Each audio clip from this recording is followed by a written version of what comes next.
मसाजोगचे सरपंच संतोष देशमुख हत्या प्रकरणामध्ये तपासाला आता वेग आलेला आहे। खंडणी प्रकरणामध्ये फरार असलेल्या वाल्मिक कराडचा शोध घेण्यासाठी सीआयडीने हालचाल सुरू केली आहे आणि त्याचाच भाग म्हणून आज संध्याकाळी कराडची पत्नी मंजिलीची चौकशी करण्यात आली। बीड शहर पोलीस स्टेशनमध्ये कराडच्या पत्नीची सीआयडीने 2 तास चौकशी केली आणि त्यानंतर मंजिली कराडला सोडण्यात आलं।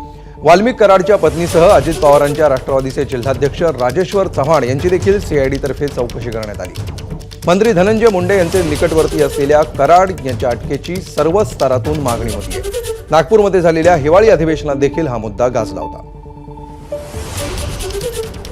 विचारलं तुम्ही वाल्मिक कराडांना ओळखता का?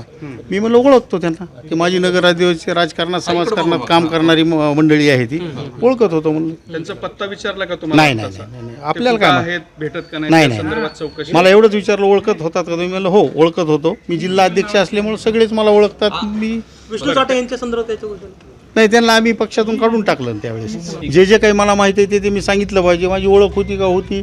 मी धनंजय मुंडेंचा अजित पवारांच्या गटाचा मी जिल्हाध्यक्ष आहे, त्याने बोलवलं असेल म्हणून आलो। एबीपी माझा, उघडा डोळे बघा नीट।